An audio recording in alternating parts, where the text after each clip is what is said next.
This is the Idle Thumbs Pod Blast for... It's the Idle News Pod Blast. Oh, yeah.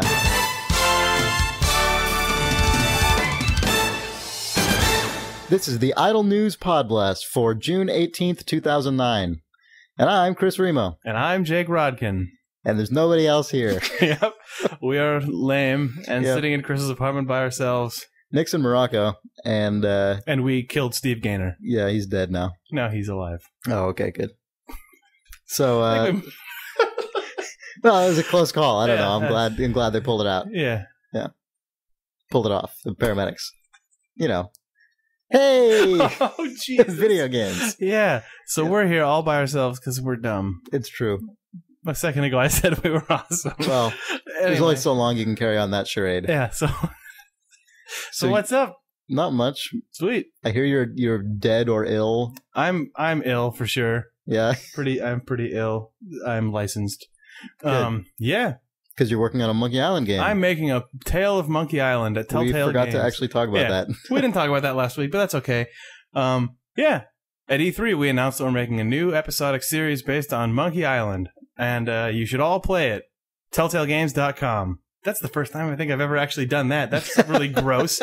Sorry, everyone, for doing that. But yeah, it has caused me to not sleep or eat or play video games. But it can't stop you from podcasting. It can't stop me from trying 3 nights in a row to make a podcast and throw them all away. Yeah, we tried this yesterday and things went wrong. Yeah, it was awesome. But we're back with a blast. Yep. So what are you doing, Chris? I've been playing a lot of games for very short periods of time. Like a little sampler? Yeah, like a cheese plate of games. That's good. Yeah. Some use Steam. I use the digitalcheeseplate. .biz. Yeah. Man, why did people stop making websites for us? I don't know, but hopefully someone will get digitalcheeseplate.biz, yeah. A virtual smorgasbord of video games. Yeah, that's true. Anyway, yeah. I've been playing a bunch of games on Steam that I've been. A lot of them actually I'd already bought. So you've been like, yeah, we're at the point now where people always complain about having the sort of stockpile of games that they've bought that they're never going to play, and now with the perpetual Steam sale, everyone also has the like right, exactly the Steam list of games. Like, oh, I bought this because I got my credit card in it already. And, yeah, I know it's ridiculous how easy it is. Yeah. That $5 is sort of my threshold where if you're at that point, like if I'm remotely interested in a game and it's on Steam and it's that you'll price, just vacuum it up for $5. I'll pretty much just get it. There's almost no reason not to. I mean, honestly, like you could do that a dozen times. There's a starving kid in Africa who you could give that $5 to, or you could give your license for Peggle. Jesus. Yeah. What? Steam donations? Yeah. Yeah. Well. I ruined that, apparently. Yeah, now I'm guilty. Or not I'm guilty. Yeah, so what have you been playing? Well, one of the things I did pick up was Shadowgrounds, which no one ever talks about ever. We've talked about it before. Have we? Oh, yesterday? Yes. Yeah. But yeah, it's like it's a top-down kind of Robotron style shooter thing. It's really simplistic. I don't even really know entirely why I'm playing it, but I know why I'm playing it. It's because we've talked on this podcast before about Trine, which is the upcoming Wizard side scroller. Oh, that's not actually the Wizard side scroller, but I'm pretty sure it's the Wizard : the side scroller. Yeah. But yeah, no, this is a game that those guys made before they made Wizard the side scroller. They're a Finnish development studio. They're one of those studios who I don't entirely know how they exist. Like this is one of those studios who it seemed like there used to be a lot of these guys. A lot of Finnish developers? No, a lot of small studios that could somehow make these very specific games and sell them to some number of people and like keep existing. Like Shareware? Yeah, like the companies who did Shareware, exactly. That's actually a really good comparison. Like these guys, I don't think these were ever released as Sharewares, but that's exactly what I mean. Like, oh man, as Sharewares. Sharewares, yeah. With a Z. Yeah, oh man. But no, that's actually I hadn't made that connection in my mind, but yeah, that's like, if you know what I mean, that's kind of the type of developer I'm thinking of. Yep. Who make games for like a very like not a huge audience, but kind of a specific group of people that they can keep selling stuff to and somehow keep the lights open. And that's kind of I don't know if accurately or not, but that's kind of how I think of these guys because I don't know how else you could operate. So they made like a Robotron clone? Yeah, they made like a... Is it actually that analogous to Robotron? No. I mean, there's a bit, what's it called again? Shadowgrounds. Okay. It takes place on like a different planet. Like a Robotron? Planet Robotron? Yeah. It's not like stage based like Robotron. I mean, so it's like an open world Robotron? Yes. Grand Theft Robotron is what I like to call Shadowgrounds. No. It's just you go through levels and they're fairly linear with some kind of arena type stuff, but I mean you go from point A to point B, but it's not like just like a square like Robotron. I mean you're going through an actual How is base. it like Robotron? Because it's top down and you're like dual move you're and running shoot around analog, and like shooting. Smash TV, same. Yeah, you've got your WASD for movement and then you've got your mouse to shoot and you're just kind of... So it's like Robotron. Yeah, thanks, Jake. I'm playing the first one for whatever reason, but I've heard the second one's better. I probably should have started with that. But it's pretty fun. Well, maybe the second one wasn't $5. You're right. But I think you can actually get both of them in a deal for $15. So I don't know. But it's cool. It's kind of a fun thing to do. It's kind of one of those games where I play it and have fun, but then I'm guilty I'm not playing something more like manly, ambitious. I don't know, like something that is more rewarding or sort of complete, like with an achievement system. Right. I'll just keep saying a thing after everything you say because we got no one else I can't here. say I'm sorry, everyone. That's fine. But do you know what I mean at all? Like, do you ever? I mean, it's like how I feel when for example, I mean, you mentioned Peggle earlier. That's definitely one of those games where it's not the best example because every minute you're spending playing Peggle, you could be playing some astounding, mind-blowing game, right. And you can feel your life ticking away with every drop of the ball on a peg. Right, exactly. And it's not the best example because I'm not the biggest Peggle fan, but actually, like, what's that game that PopCap just made that I played all the way fucking through? Plants vs. Zombies? Yes, Plants vs. Zombies. Yeah. That's a really good example of that, where I played through the entire campaign, and the whole time I was just like, this is moderately fun, but like, I'm not getting anything out of this. I don't know. I sometimes feel that way, but also whatever. For instance, full confession. Yeah. I bought Peggle for 99 cents on the iPhone when it was 99 cents last week. I heard a lot of people did that. And it's the only game I've played all week. Because, well, that's only because I can just pop open the stupid thing and play it. Yeah. Does it actually work well on that with the touch stuff? Yeah, it's like Peggle.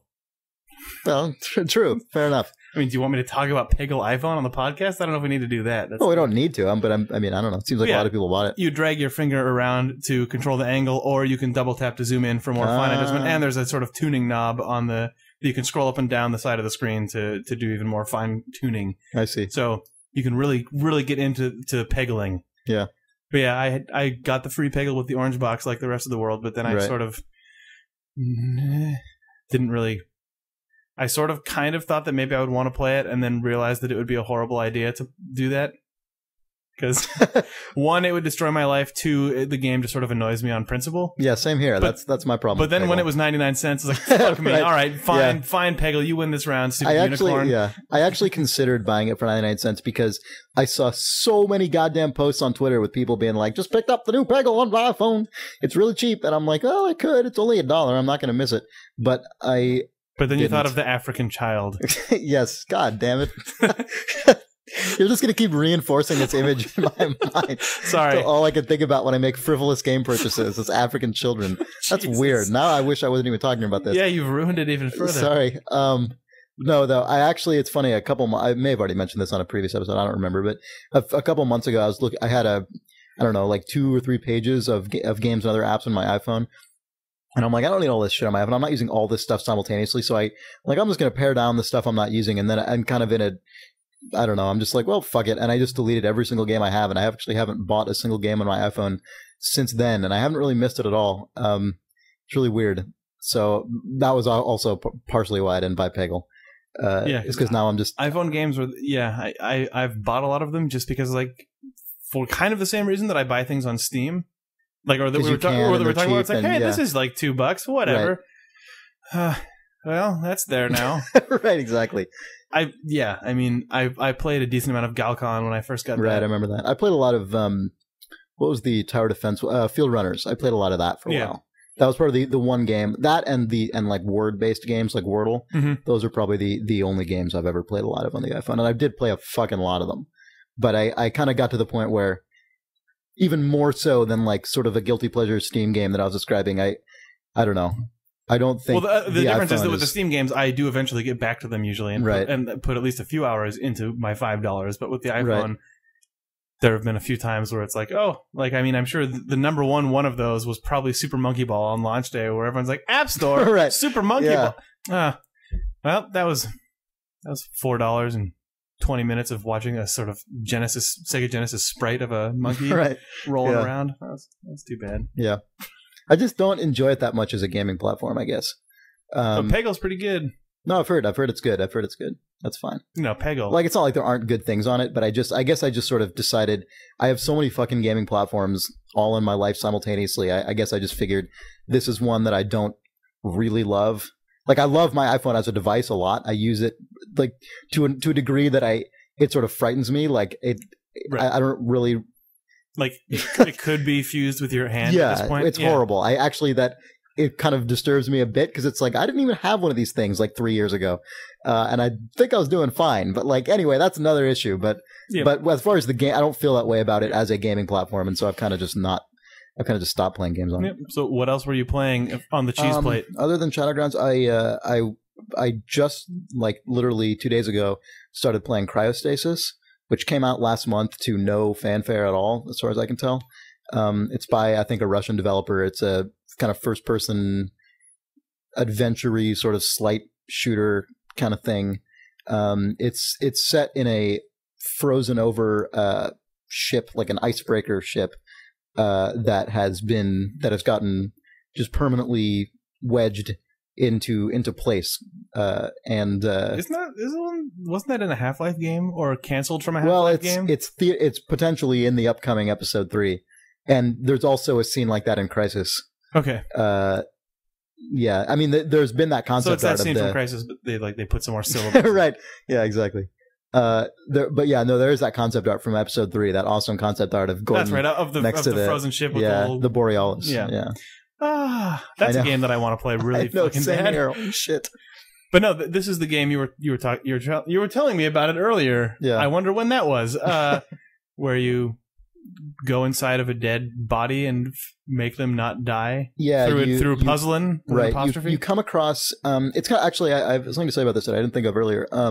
You come across corpses that are these frozen corpses in this place, people who have died on this ship, and I don't entirely know why you're there yet, but it's one of those games where, kind of like BioShock, you're sent somewhere, it seems, or you end up somewhere inadvertently, and you're kind of finding out why you're there, and like a mystery.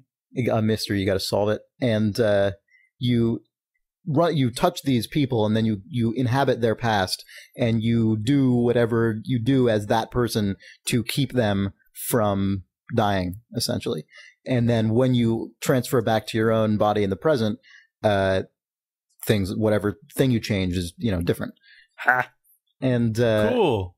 Yeah. That actually sounds kind of cool. Yeah, and it's funny because apparently, there's some kind of like loosely defined psychic resonance power thing you have. It's like whatever bullshit they always think of for video games. And it's funny because when I hadn't read any plot synopses or anything about this game, I'd kind of been... You went in spoiler free? Yeah, well, sort of. I'd kind of, not deliberately per se, but I just, I'd heard general things about this game and seen a couple screenshots and stuff along the way, and I kind of knew it was coming out, and I knew it was set in the ice, but I didn't understand. I didn't know that it had the player had this power. And I was actually kind of disappointed to learn that, because I was liking it when I was like my first kind of hour or so through the game, and I had no idea why suddenly I was jumping back into this person's memory and doing these things, and I kind of liked. You thought it was just a weird abstract narrative device? Yeah, well, or something. I didn't know what it was. It could have been, you know what I mean? I figued maybe it was me doing and then something, like a general comes in, attention, you have a psychic power. No, you sort of. I forget how exactly you figured out. I think the game might even actually just tell you in a little tooltip that pops up, which was boop, boop, use psychic power. What? Well, because the whole time it's been like press C to crouch, like blah blah blah blah, and then eventually like that comes up, and press F to win the game. Right. Nintendo Help enabled it. Yes. And it made me kind of think it would be interesting to see more games that do things like that and have enough, I guess, faith in their players to not necessarily immediately couch it. Tips? Well, yeah, but you know, as a broader issue, not feel the need to couch whatever you're doing in like a very explicit sort of, this is the crazy phenomenon that's going on. You know what I mean? Right. Like, there doesn't need to be the 3 wiki pages explaining right. the inner mechanics of your. Yeah. Exactly. Yeah. Yeah. Sci-fi movies forever always really love showing you exactly how like the door to the spaceship opens. Right. Yeah. It's funny, Jake. We were talking about this like a month ago or something, and it's not entirely related. It's slightly different, but I don't know. On that note, I was reading some stuff about the original Star Trek series. I'd never really known much about Star Trek, and then the Star Trek episodes were on free to watch on YouTube. The original series free to watch on YouTube a while back, and so I watched them all. And I went and I was reading some stuff about Gene Roddenberry, and it was saying when he thought of the Stardate conceit, to him that was just some vague system, that it was sort of a thing where it's like, when he had it in the little writer's guide, and it was like, when you write a Star Trek episode, you have some numbers that you make up and you put them in front of a thing, and it says Stardate this, and it just kind of places you in that world, and they have a different system of keeping time than we do, and it has different factors involved, but who the fuck cares what it is? It doesn't really matter. And there was never any intention at all to maintain any kind of consistency. But anyone watching the show would never, I certainly never would have noticed that. And it made me really happy, because it was one of those things that just because of his intention, it made it impossible for all the dorks to go back and like work out all the formulae involved for creating a Stardate, which is exactly what they would have done if they could. Like, no offense to guys who are into that kind of thing, but sort of offense to you, like, apparently. Yeah. Jeez. Well, I don't mean offense like personally, but I mean, I do think it's kind of dumb. Like, I don't think there's any need to go into that. And I like the fact that he specifically has stated in ways that cannot really be argued. Like, well, it's just something that's there, and it's just kind of part of what this world is, and that's about it. And I kind of like that attitude. It's not completely analogous to this. This is more of a metaphysical, like, weird thing, but I don't know. I wish there were more game developers who are willing to take that approach and not get bogged down into the approach to deliberately sabotage your fans, but just to... Well, yeah, you know what I mean. Yeah. I mean, I personally don't really mind things that have a very specific design behind them in that regard, but yeah, I feel like people spend sometimes too much time or feel the need to explain their reasoning, and actually, like, what, you don't think that, okay, well, look, all right, here, I will pull back the curtain and show you the exact 400 years of backstory behind this, and like not doing that is also fine. Yeah. And so that kind of came to mind when I was playing Cryostasis for some weird reason, but I still like the basic concept, and I'll play more of it. But so it does at least not have someone say, remember when you were 6 and you fell off the fence, and you know. Well, it might. I don't know. I don't want to soon. Yeah, it does have kind of flashback sequences that actually pertain to your own character that I think are just straight up memories. But those tend to be memories of things that happened literally like moments before the game began. I don't. I thought you were going to say moments before, where it's just it's like a ghost car of yourself where you go back. Yeah. What? That would be crazy. God, I think we talked about this before, but I'm still blown away. We talked about this actually during one of the GDC casts, but I'm still blown away by that goddamn Archon RTS game where you can just constantly be going back in time and into the future and shit. Jesus. One thing, because that does have stuff like that. Yeah. One thing that Steve was talking about on the failed version of this was that you could potentially possess a slab of meat. I think we have a clip of that. Can we play that? The clip that I've seen from that game is that you inhabit the body of a cow. Oh no, you inhabit the body of like a steak. Like there's a steak that was sitting on a table, and you go into it, and then you see the cow's last moment where he's on a conveyor belt, and the cows in front of him are like getting their heads chopped off by a guillotine, and then you just go into the guillotine, and it falls down and goes back to black. Yeah, I've only inhabited humanoids up to this point. So apparently you can't save that cow's life. Yeah. You go back. No, I mean, but well, that's the thing, is that everyone is like, you encounter dead bodies frozen in ice or whatever, and you can change the past to make it so they never got frozen in ice. So it would be amazing if you could like get into that cow and like you have sentience now, so you like jump off the conveyor belt and you actually have to like run out the front doors then before you do the like guys. A kung fu move. No. Oh, okay. Well, that doesn't happen. No, but I was just, like if you could actually escape out As into the cow, out the front can. door into the field, and then that piece of steak just disappears. That would be awesome. I needed to recharge my health. I'll go back and do that again. But yeah, Cryostasis, a weird game. Yeah, it is odd, and it's odd. I think I mentioned this. It's odd how it seems to have. There, see? Now we just played that clip of Steve talking about it. All right. Well, thanks, Steve. Weird. Okay. See what I just did? We just altered the path of this podcast by going back in time and possessing ourselves from yesterday, altering the path of the present. We didn't actually do that. We played an audio recording. Shh. It's an audio log. Man, you're being the guy now. You're being the tooltip who's coming up and explaining it all. Here's what actually happened. Yeah. Anyway, one thing I should warn about this game is that the system requirements are a little steep. So if you actually are interested in this game, I would check that out. But I do hope this game does at least moderately well. I know it's not going to be. I don't think the review scores have been off the charts, but they haven't been terrible either. And it's the kind of thing where I would like to see this developer do more stuff, because it's such a different game. Like, it's a very low key. At least what I've played of it so far. It's a very reserved, low-key game in a way that is very unusual. Man, you're busting up over there. What's going on? I can't. I'd like to see it do moderately well. I'd like to see it do well, but I'm just saying realistically, I'd like to see them stay in business, but still, be wanting more. Thanks, Jake. Now I'm an asshole. No, I would personally like to see it do well, but I suspect it probably is not going to be a massive success just based on how much attention I've seen it get. But yeah, I don't know. Good luck to those guys. Sorry. Yeah. Woo. It actually reminded me of Penumbra a bit, which you were also playing. Yeah, I've also been playing. Also, not long enough to be very concrete on one so way or like the other. 7.5. Yeah, 7.3, 7.7. Oh, yeah. Solid. Oh man, somewhere in there. It's a solid 7.7. Yeah. No, I don't know. I have no idea what the score would be, but it's also a kind of first-person adventure-y thing. A little closer to physics engine. Yeah, with heavy physics stuff, but it's closer to a heavy physics. Heavy. It's a little closer to a more traditional adventure thing. It's like you point and click. You have 9 verbs. Yeah, it's actually a text parser. Oh, yeah, you'd be surprised. No, it's a first person game, but it's got. I think it just might surprise you. Oh man, did you see that clip of Iwata from the Nintendo press conference? No, being like, was there? It will please you with a depth that might surprise you. Whoa. Which really enjoyed me. I really enjoy. Good morning. When you insert your finger in the inner world of your body, this will please you with a depth that might surprise you.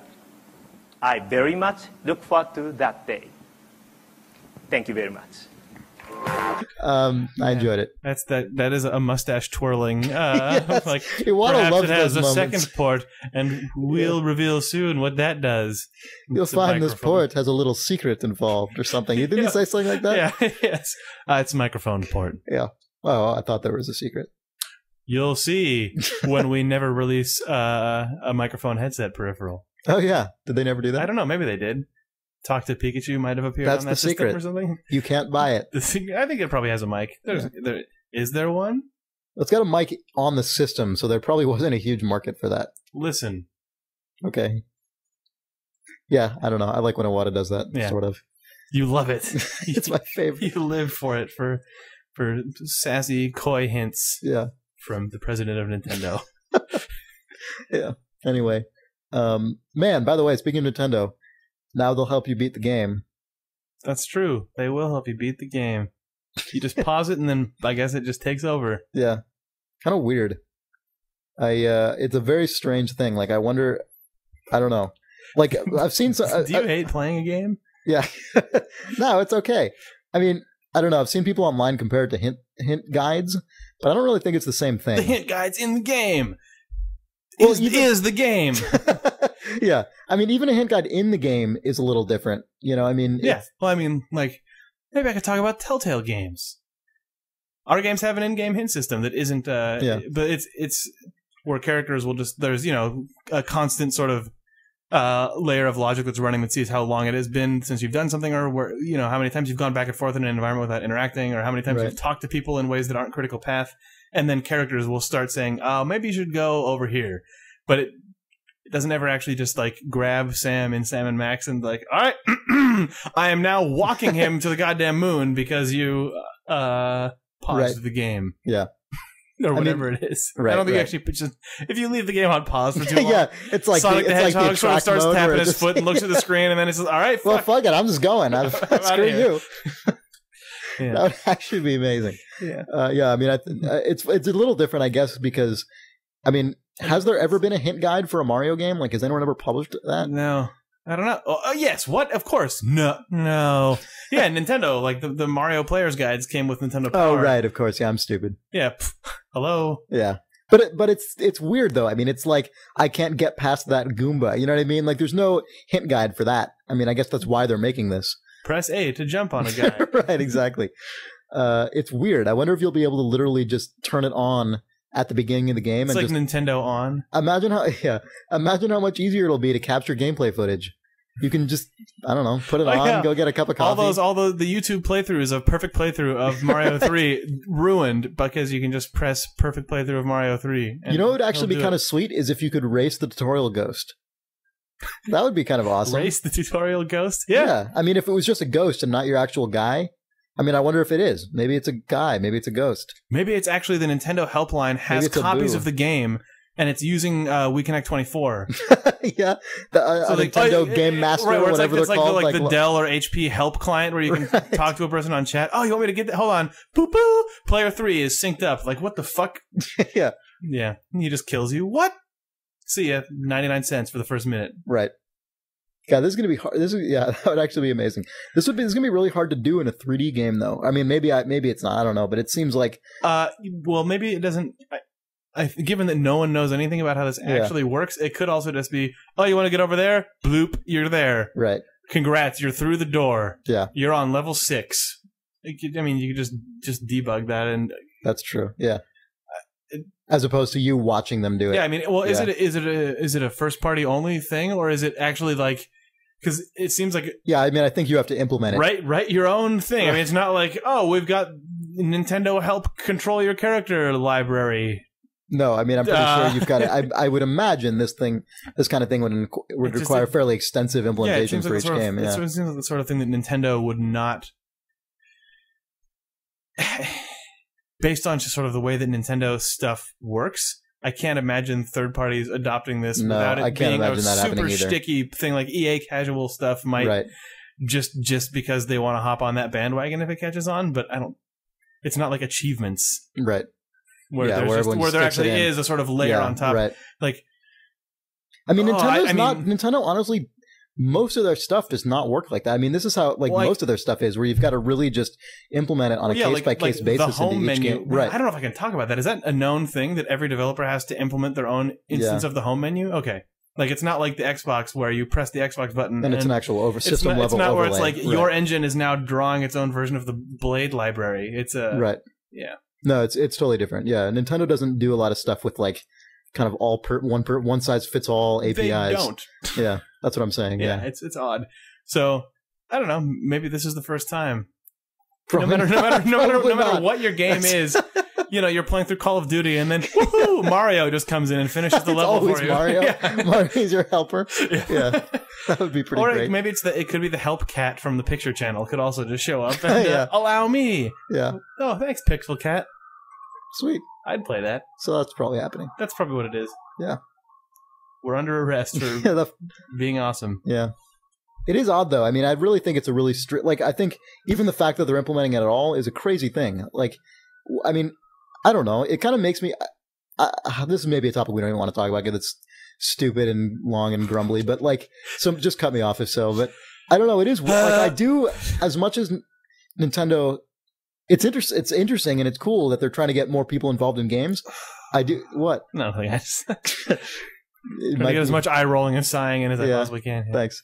Like I wonder if they have kind of a progression in mind for kind of what people will get into and if that will lead them into other things. Like I wonder if they actually have sort of a best case scenario for this person picks up Cooking Mama or like whatever the Wii play or whatever, picks up something. Like what do they buy next? Like are we trying to move them into Mario and then something else? Like I don't know. Like what are they trying to do? Because it seems like an odd thing to for people probably who haven't played a video game in a super long time, or maybe this is the first Wii game they get that isn't Wii Fit and Wii Play and all that, to be like, this is what you can do with a video game. You can turn it on and like if... Are they going to be putting this stuff in the core games?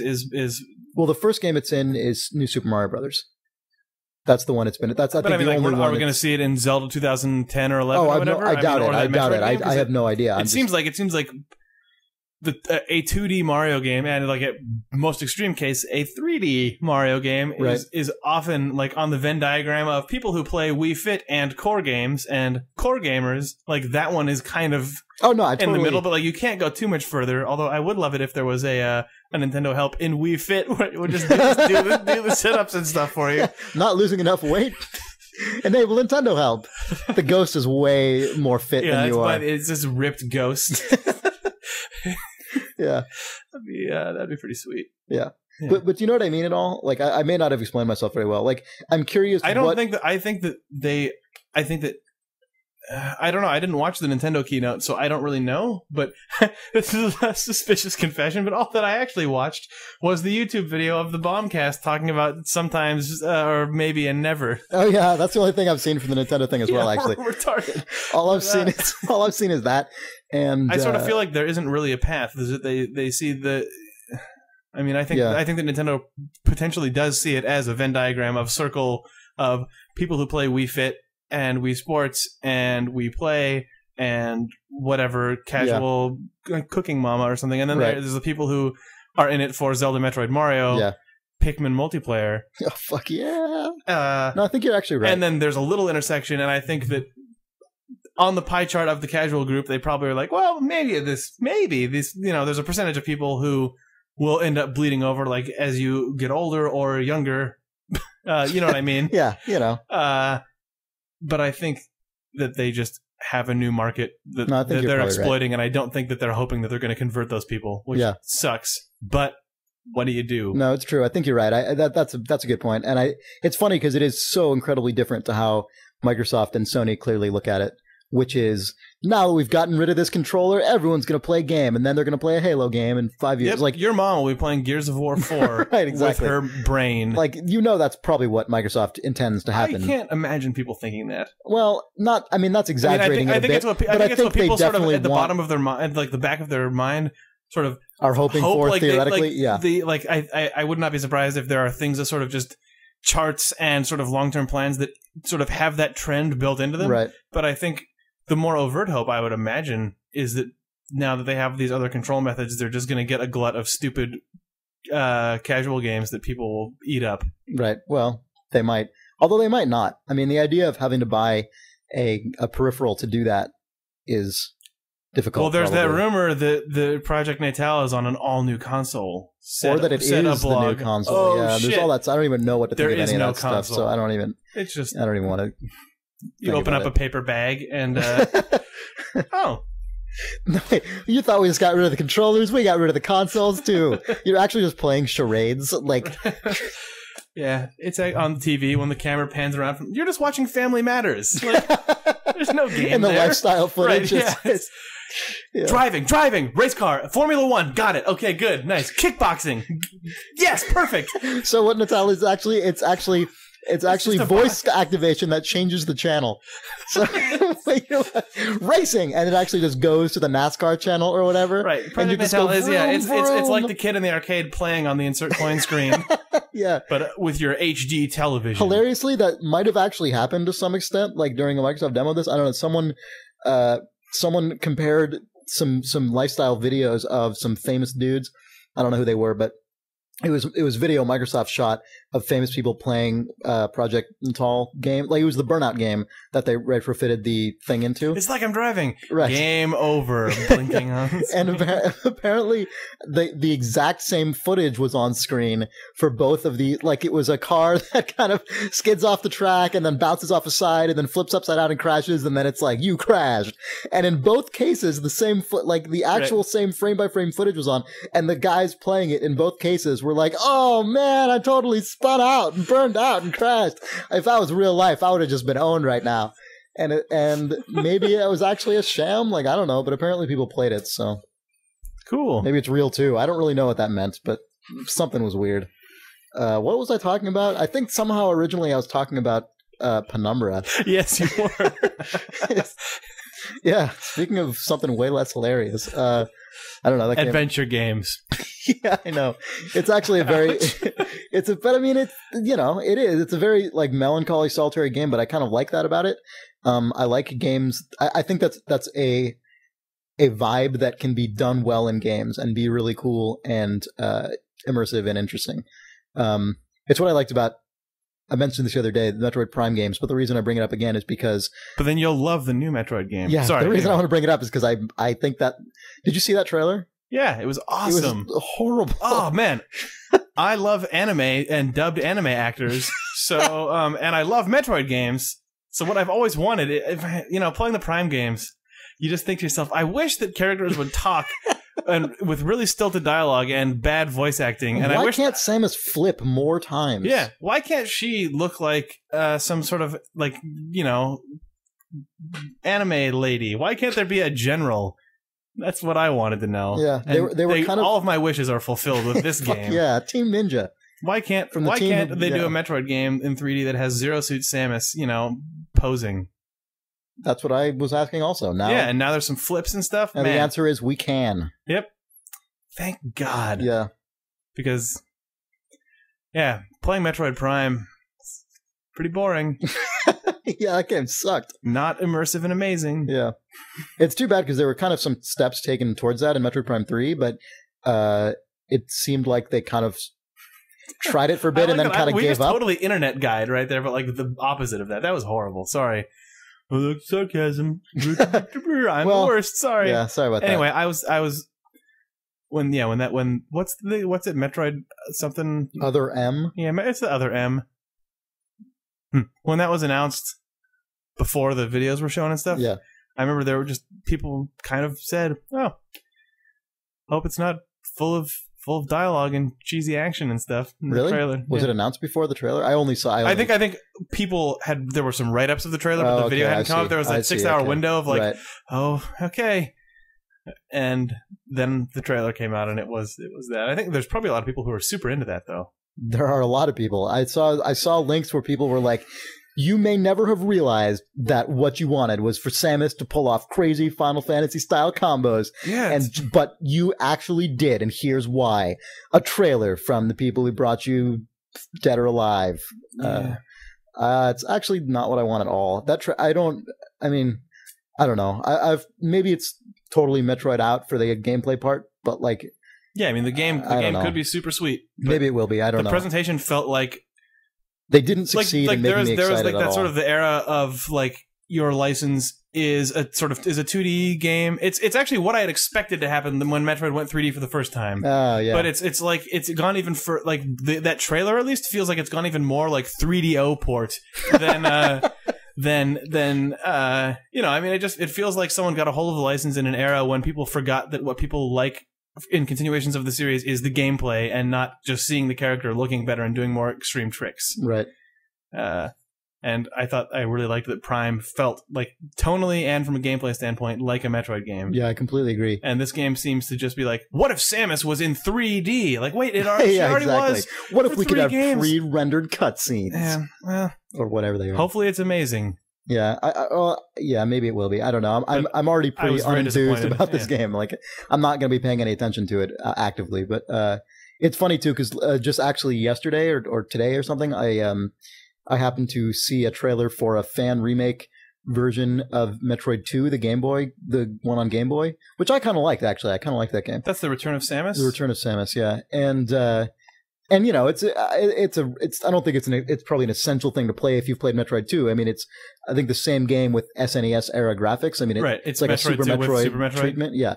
But honestly, like the sharp contrast in my mind created by the most recent Metroid thing I'd seen before that being the Other M trailer, going from that kind of crazy flip fest to, full on just like solitary Metroid Samus with like cool atmospheric music exploring crazy space station. God, it made me having that low point in my mind previously made my enjoyment of this trailer so hilariously extreme. I'm like, oh man, a Metroid game. Metroid. It was really cool. I don't know. It was worth watching that trailer for that reason. Hopefully these guys don't get shut down. They will, especially now that we've mentioned it on the award-winning Idle Thumbs podcast. Now that everyone from Nintendo is going to hear it, because they all listen to this. I think that's true. Well, I mean, you guys are all listening to this at home through the Nintendo channel on your Wii. Of course. Or through the fart program on your iPhone. One of those. One of those two. Yeah. Yeah, we've got stat tracking now, so we know where most people are listening. Sweet. Non-existent functionality on the Wii and that fart program. That's Pantscast. Base. Yeah, it's our base. Good. Well, that's what I think about Penumbra. Anyway, God, I really should say something about this. The Penumbra games. Okay, anyway, moving on. Ta-da! They were recently on sale for $5, and so I did pick that up because they're all together at $5. And there are 2 games and an expansion. Here's more sales you missed by Chris Cheeseplate Ramo. That's cool. They might still be cheap. I don't really know, but. I don't know. They're very heavily physics driven. It's kind of like a lot of the physicsy stuff from Half-Life 2, but like without shooting, more central to the game. Yeah, and less shooting. And so it's all sort of stacking plastic things on a seesaw. There's combat, but it's just with combat, like hand to hand stuff that you do with swinging things around. So it's like Home Alone. What? You know, you get the paint can and no, I mean like put the micro machines on the ground. Right, exactly. Oh, cool. Yeah, you heat up a doorknob. That would actually be awesome. There's probably a game that's done that. Heat up the doorknob. No, but I mean like actually swing stuff with your hand. Like the way you manipulate items is by dragging them around with your mouse. Right. Sorry. That's fine. Man, you're amused. Hey, just swing stuff with your hand in a physics game reminds me of in Half-Life 2 when you have like the huge crate and you're trying to get it through the door and it's swing. Right. Yeah. And imagining a combat system based on that where you would just sort of look like a poorly animated cartoon trying to hit someone with a stick or something. Right. Where you create the effect where you end up shooting the thing off at some insane speed because you break the physics. Right, you end up getting like divide by zero in themselves like, and it goes flying off. Right, yeah, I love that. That's great. Yeah. So that's how you fight people. That would be an amazing game, actually. I mean, I'm sure everyone in the entire world has joked about a fighting game called Z Fighters that is just polygons intersecting. A lot of people aren't going to get that. Oh, Z fighting is, when the Z buffer calculations, you're in an area where it's not giving you a lot of space, so 2 polygons intersect, and that's where you get the flickering stuff. But if that was happening as well as those being physics-based objects, so they would end up going and then go flying off into space.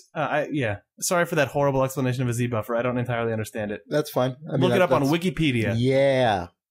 Z Fighters, though. There probably has been a game called Z Fighters. Yeah, where just 2 things intersect and then I don't know, 2 polygamous characters intersect. Anyway. Made by Team Ninja. It's in the Metroid Other M game. Also Mass Effect 2. In conclusion, Penumbra. And Dragon Age. What? I said in conclusion, Penumbra. Also Penumbra.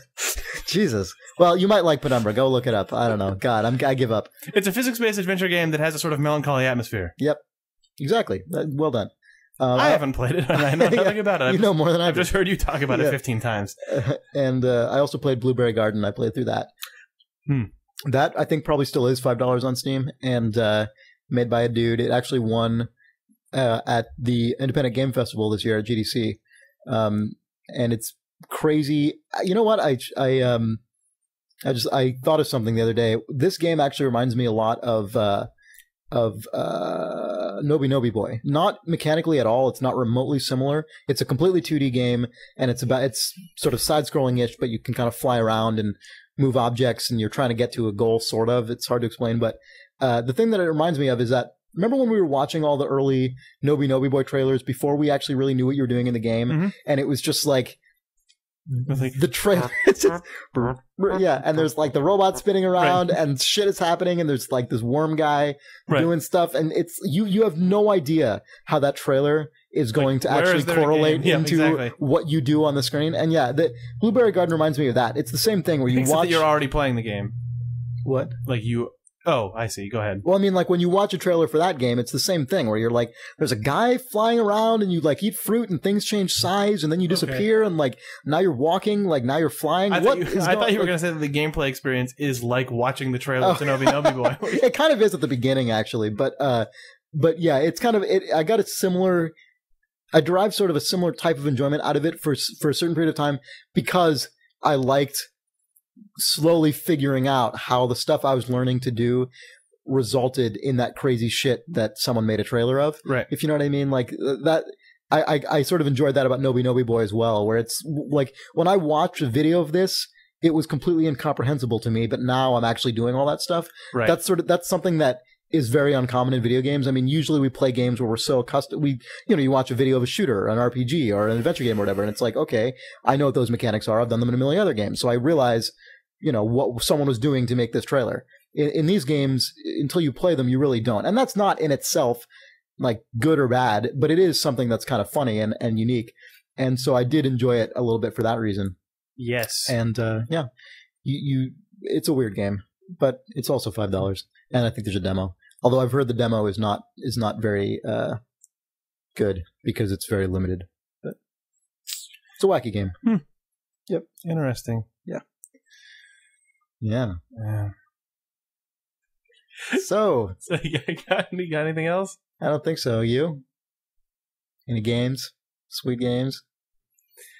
No. Nintendo Help Active. Continuing podcast. Video games, hot scoops, nice seg, Far Cry 2, the Wizard.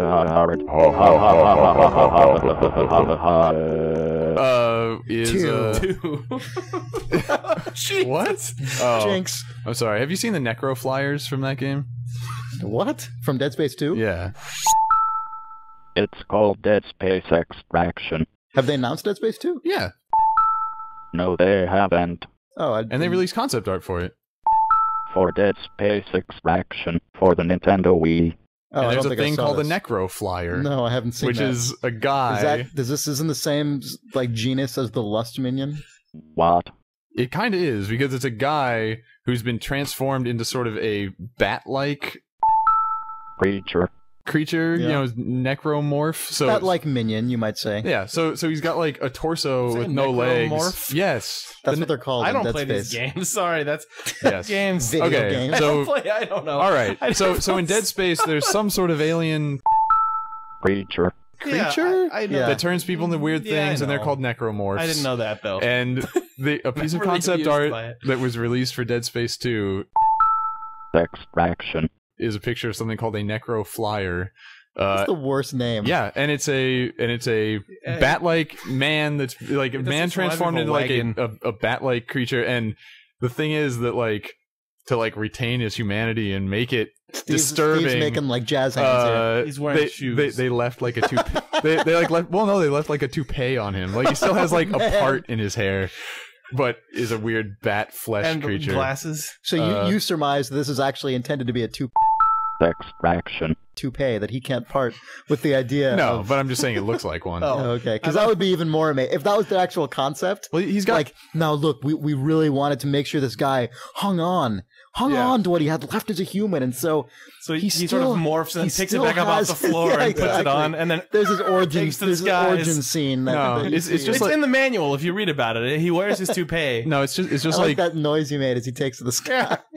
yeah, it's a skull-faced flesh bat creature Is it an with a upside-down hairstyle. Because that happens a lot in these games for some reason. No, Okay. Which game was it that had the upside down skull? Is that Doom 3. Doom 3. Doom 3? Doom 3 had an upside-down skull spider other, monster. Other games, amazingly. When I played that, I played it for a couple hours, and yeah, when I played it, that was kind of my initial reaction, and Yeah. it made me not able to continue with it. Right. Because you just kind of you come around a corner and there's just a big It's like comical. there's just a Like- big shaved Muppet that like wobbles its arms at you, and you're like, Yeah. oh no. God, you're So- really selling this. I should play this game. If you want, If it contained an actual shaved Muppet, I would definitely play this game.